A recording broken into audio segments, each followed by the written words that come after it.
Ilan kaya nagkakagusto sa akin? Ha? Isa lang? Meron pa palang nagkakagusto sa akin kahit bakla ako? Uy, Besh! Oh, Besh! Ilan yung nagkakagusto sa'yo? 420. Ha? 420? Ano yun? Crush ka ng campus?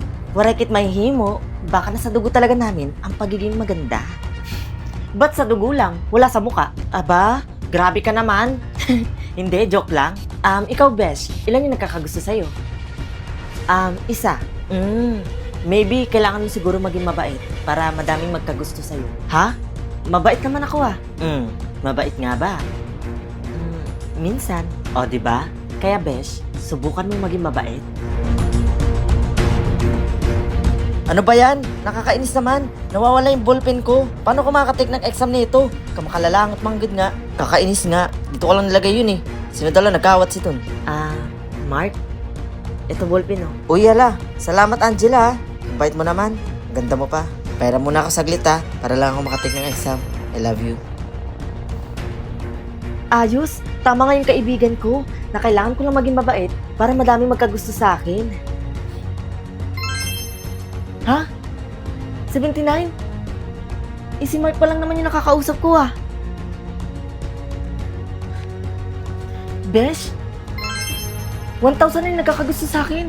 Hindi ko alam kung bakit. Oo, Besh. Dahil dito, sa viral video mo.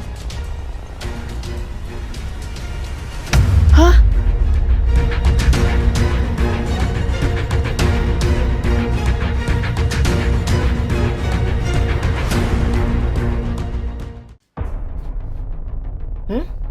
Choose one? 20 million? O sombrero? Siyempre pipiliin ko yung 20 million. Ano naman gagawin ko sa sombrero? Ha? Bakit naging sombrero to? Ang daya naman. Uy, Angela. Bago ba yung sombrero mo? Ito? Oo. Kakabili ko lang. Ay, talaga ba, Angela? Sige nga, isuot mo nga kung bagay sa'yo. Sige, wait. Aba, oo nga, Angela. Bagay na bagay sa'yo. Ang ganda mong tignan. Hoy! Nilalandi mo yung jowa ko? Uy! Hindi ah! Saan mo naman nalaman yan? Hindi ko nilalandi jowa mo ha? Umalis ka! Sa harapan ko! Teka lang! Sige na nga!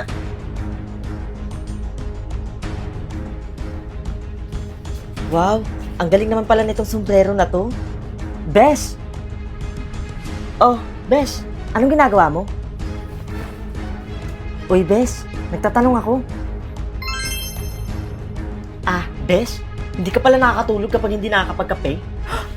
Teka! Paano mo nalaman yun? Biggest secret ko yun. Wala. Siguro, tsamba lang. Tsamba ba yun? Grabe! Napakamahiwaga naman pala nitong sombrero na to. Lahat ng sikreto, nahuhulaan ko. Uy, Angela! Oh, Aling Marites. Angela, alam mo na ba yung nangyari sa kakambal mong si Marvin? Ha?